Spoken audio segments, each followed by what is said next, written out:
Hi friends, welcome back to our channel. So friends, మనకు రైతు రుణమాఫీకి సంబంధించి లేటెస్ట్గా అప్డేట్ రావడం జరిగిందనమాట.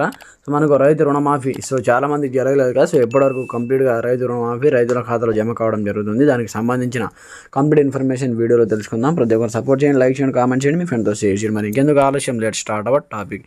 అయితే మనకు కంప్లీట్గా డిసెంబర్ లోపు 2 లక్షల రుణమాఫీ అంటూ మనకు మంత్రి పొంగులేటి అయితే కంప్లీట్గా చెప్పడం, పొంగులేటి శ్రీనివాస్ రెడ్డి అయితే కంప్లీట్గా చెప్పడం జరిగిందంటూ కూడా చూసుకోవచ్చు. తెలంగాణకు సంబంధించి రైతులు పండించినటువంటి పంటను చివరి గింజ వరకు కొంటామని ఎవరు అధైర్యపడొద్దని మంత్రి పొంగులేటి శ్రీనివాస్ రెడ్డి అయితే భరోసానిచ్చారంటూ కూడా చూసుకోవచ్చు.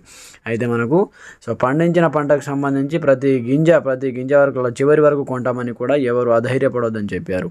అయితే పంటలకు మద్దతు ధర కల్పిస్తామని కూడా హామీ ఇవ్వడం జరిగింది. రైతులకు 2 లక్షల రుణమాఫీ చేసి తీరుదామన్న ఆయన డిసెంబర్ నెల ఆఖరులోపు 13,000 కోట్ల పెండింగ్ బకాయిలను రైతుల ఖాతాలో జమ చేస్తామని తెలిపారంటూ కూడా ఇక్కడ మంచి సమాచారం అయితే చూసుకోవచ్చు అన్నమాట. అయితే మనకు డిసెంబర్ లోపు కంప్లీట్గా డిసెంబర్ నెల ఆఖరులోపు 13,000 కోట్ల పెండింగ్లో ఉన్నటువంటి అమౌంట్ని రైతుల ఖాతాలో జమ చేస్తామని కూడా తెలపడం జరిగింది. అలాగే గ్రూప్ 1 అభ్యర్థులకు డిసెంబర్లో నియామక పత్రాలు అందిస్తామని కూడా వెల్లడించడం జరిగిందంటూ కూడా చూసుకోవచ్చు. మనకు గ్రూప్ 1 ఎగ్జామ్ రాసినటువంటి అభ్యర్థులకు మనకు కంప్లీట్గా సెలెక్ట్ అయినటువంటి క్యాండిడేట్కి కంప్లీట్గా డిసెంబర్లో నియామక పత్రాలను అందిస్తామని కూడా వెల్లడించడం జరిగింది. మనకు రీసెంట్గా మనకు డే ఆఫ్టర్ బిఫోర్ మనకు కంప్లీట్గా గ్రూప్ 4 ఫలితాలు కూడా రావడం జరిగింది.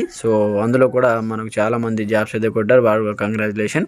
అలాగే మనకు కంప్లీట్గా ఈ రుణమాఫీకి సంబంధించి అయితే డిసెంబర్ లోపు అయితే 2 లక్షల వరకు రుణమాఫీ చేస్తామని చెప్పారు. అలాగే రైతు భరోసాకు సంబంధించి కూడా కంప్లీట్గా మనకు ఈ నెల నుంచి స్టార్ట్ చేసి అంటే మనకు డిసెంబర్ 2nd వీక్ అంటే మనకు 2వ వారం నుంచి స్టార్ట్ చేసి కంప్లీట్గా పూర్తి చేస్తామంటూ కూడా చెప్పడం జరిగిందనమాట. అది కూడా మనకు డిసెంబర్ నెలలోనే కంప్లీట్గా రైతు భరోసా డబ్బులు కూడా ప్రతి ఒక్క రైతు ఖాతాలో 7,500 చొప్పున ఎకరానికి కంప్లీట్గా వేస్తామని చెప్పారు. అది కూడా మనకు 7 ఎకరాల నుంచి మనకు 8 ఎకరాలు ఉన్నటువంటి రైతుల ఖాతాలో ఎకరానికి 7,500 రూపాయల చొప్పున రైతు భరోసా డబ్బులను రైతుల ఖాతాలో వేయాలని సీఎం ఆల్రెడీ మనకు ఆదేశించడం జరిగిందన్నమాట అధికారులకు. ఫ్రెండ్స్, చూశారు కదా, ఇది మనకు వచ్చినటువంటి లేటెస్ట్ బ్రేకింగ్ అప్డేట్ అనమాట. మీకు ఎలాంటి సందేహాలున్నా కామెంట్ సెక్షన్లో తెలియజేయండి. ప్రతి ఒక్కరు సపోర్ట్ చేయండి, లైక్ చేయండి. అలాగే కొత్తగా చూస్తున్న వాళ్ళు మన ఛానల్ని సబ్స్క్రైబ్ చేసుకొని బెల్ ఐకాన్ యాక్టివేట్ చేయండి. Thanks for watching this video. జై హింద్.